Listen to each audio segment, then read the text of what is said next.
I'm here with Mary Eisenstein at the Frank Kajowski Preserve at Downs Creek in Cutchogue. This magnificent preserve is here for all the right reasons. Mary, as candidate for Southold Town Board, and I, as candidate for trustee, are concerned about the construction of a house at the edge of this wetland. You know, I remember when they started laying the groundwork for that house, because I come up and down here every day, and I didn't quite understand. I mean, there was some cement poured, and it was so close to the water in the wetlands. I didn't quite understand how it was permitted. You know, did it go through the proper process, and how do we find out? I think Yes, and that, to your point, is how do we find out?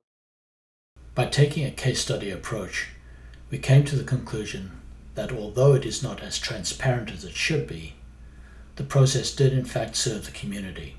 To read those notices, we would have to trespass on private property, but I did get the trustee number from the architects and called the trustee office. I'm doing some research on a trustee project, permit number 7647. In the Southold Town website, although the navigation is slow, I was able to go to the web link, then to search and to the drop-down Wetlands Permit. After that, I entered the permit number, which produced an error. The site itself is extremely slow. That's not necessarily a trustee problem, that's a city issue. But as you can see, I'm clicking on browse here, it's just very unresponsive. Secondly, once I put in the permit number, there was indeed a link there, but when I click on that link, nothing opens up, which basically means the information is not accessible. I did try again and was able to bring up the information. It's dated September 21st, which means I can then look up the minutes based on that date. And I'll just scroll down through some of the other information here. She did tell me that all of these documents are scanned, so I regard that as very good news, because it means it's much easier, it's much more accessible by the public. So it's good news that the information is online, but the site navigation prevents easy access. For example, without knowing that I needed the hearing dates, I would not have been able to find the minutes. Okay, now that the PDF has been created, I can scroll through much quicker. The field inspection work session report. There's a note here, information on 9/14/11. The height of the retaining wall, smaller building, environmental something. The other thing that we noticed in the trustee report, the work session report, was that these people are busy. They have a caseload, and the handwriting was pretty unclear and very cryptic. So full of jargon. To the extent the public would like to get an understanding of how that process worked, if they look at the work session, they're going to have absolutely no idea. Mm-hmm.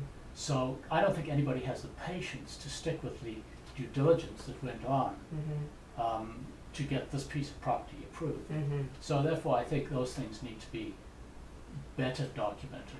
So perhaps then, to that end, in every field there's language unique to that field. However, because this is we are here serving the public, as we are also the public and need to have access, perhaps then a legend that defines terms that are easily accessible. It is our responsibility to talk the language of the people, of the population.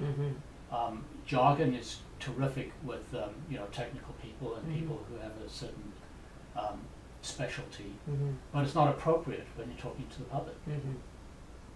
There are some photographs of the site, very unclear to me anyway. Here's the map. This looks like the Google Earth photograph. That looks like a surveyor's map possibly. Suffolk Environmental Consulting, Local Waterfront Revitalization Program, which is the LWRP memorandum. Downs Creek is a New York State significant fish and wildlife habitat area and a New York State Department of Environmental Conservation critical environmental area. So the owner requests a wetland permit to remove the existing 2,465 square feet. The assessment form lists 13 policies which are criteria against which to assess the property's consistency with the LWRP rules. The policies that were not applicable were number 1, to enhance community character, number 2, which protects historical and archaeological sites, number 7, which has to do with protecting air quality, number 8, which prevents exposure to solid and hazardous materials, number 9, which deals with public access to coastal waters and public land, number 10, which protects water-dependent uses, number 11, which promotes sustainable use of living marine resources, number 12, which protects agricultural lands, and number 13, which promotes appropriate use of energy and mineral resources. All of those were not applicable. The policies that were found to be consistent with the LWRP were number 1, which ensures that the development enhances the community character of the property, number 3, which deals with the visual quality, and number 4, which protects from flooding and erosion. Let's talk about the concern that we had about does the public now have access to that beach because there's this brand new property, and whether the 4-foot path to the beach is for the public or use by the homeowner, our discussion turned to the demarcation of public access, not specific to this property. But as you have new people coming into the community that do not know what the precedent is, so now there are more and more conflicts around these right-of-ways. Right. Those right-of-ways cannot be folklore. They have to be documented and they have to be clear for the population. And defined is what you're saying, Jeffrey? And defined. Okay. Yeah, so that's a fabulous point then, again, to look at how we can address that in ways that can reduce the conflict over these right-of-ways. Right, and the conflicts won't exist if those expectations are managed in the first place. Okay. So if everybody understands this is going to be an access point or an egress point to the beach, then there's no discussion. Mm-hmm. Everybody understands, the Mm-hmm. homeowner and the public. Mm-hmm. And you won't get into this contentious Mm-hmm. arguing about this is my land, this is not Mm-hmm. your land. Mm-hmm.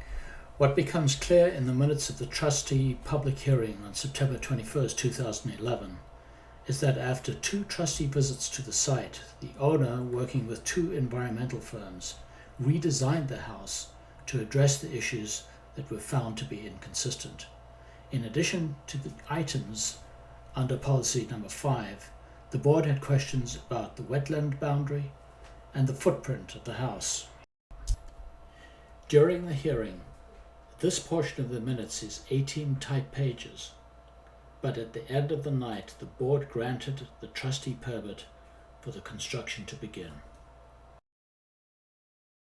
It seemed to me that obviously this owner was pretty meticulous in getting everything done, and she was represented by an environmental firm. Mm-hmm. She went through the correct procedures. Mhm. However, once those documents got posted to the town site, Mm-hmm. that information is not that easily accessible. Mm-hmm. But as I said, it's not necessarily a trustee issue, it's a town issue. It was interesting to me to see that the permit number had no hits against it, which means no member of the public has actually looked at that documentation. Well, one of the thoughts I had about that, Jeffrey, when you mentioned it, was perhaps that's an indication of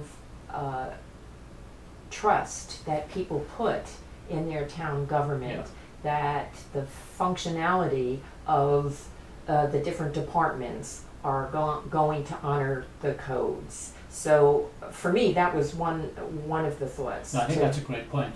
So to what extent is that type of documentation a black box that the Joe public thinks they have no access to? Mm-hmm. To the extent that that exists, represents a danger to society, as far as I'm concerned. Not that there's anything wrong with that documentation. Yes, It's that it's not accessible, If it's not accessible, it's not transparent.